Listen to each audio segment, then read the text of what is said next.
രാജേശ്വരി വെങ്കിട്ടരമണൻ 130 വാക്ക് English short and speed ഡിക്റ്റേഷനാണ് വായിക്കുന്നത്. ഓരോ ഡിക്റ്റേഷനും 4-5 പ്രാവശ്യം നിങ്ങൾ വായിക്കണം. ഇത് നല്ലോണം പ്രാക്ടീസ് ചെയ്യണം.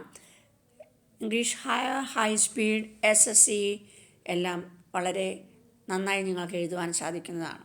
Okay, ladies and gentlemen, I welcome you this morning for the 29th annual general meeting of your company. All of you must have gone through the director's report and the audited accounts of the company for the year 74-75, and I shall take them as read. I am sure you must have been heartened to note the record sales of rupees 367 million from rupees 300 million in the previous year. The profits before taxes also went up to rupees 30 million from rupees 22 million in the previous year. The slight decrease in profitability is due to higher exports. The profits after tax, however, have declined to rupees 8.4 million from rupees 8.7 million. This is largely due to non-availability of development rebate on the additions of machinery during the year. In view of the consistent dear money policy and the credit squeeze, your directors have decided to conserve the funds for being utilized in the recurring expansion and diversification programs of the company. The year under review continued to be difficult due to drought condition.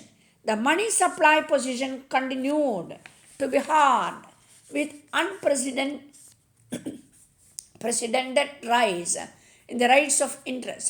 In spite of all these difficulties, your company has done well on the international scene also.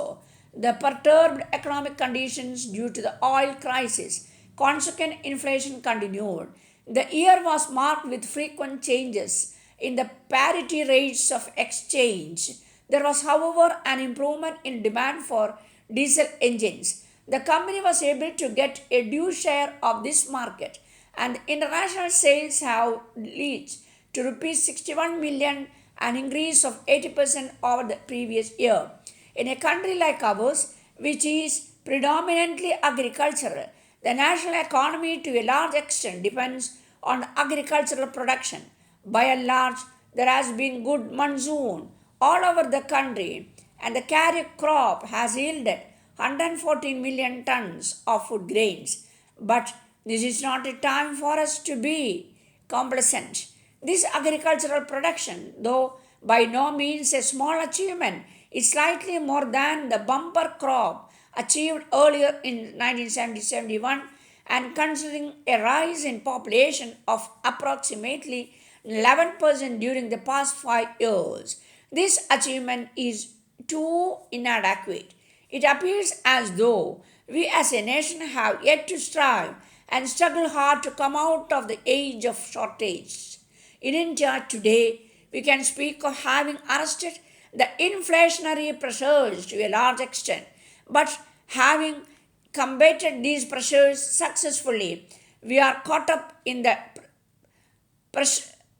recessionary tendencies and increasing unemployment.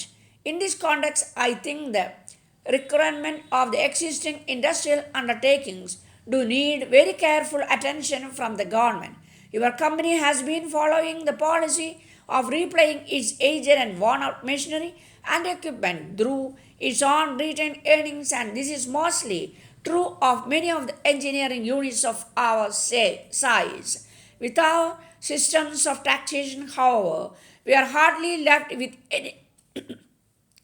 any funds for such replacements, and finding it very difficult to replace the old machinery in time.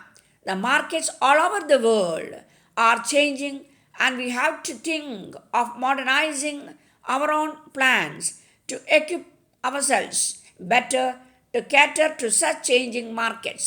This is difficult mainly due to two reasons.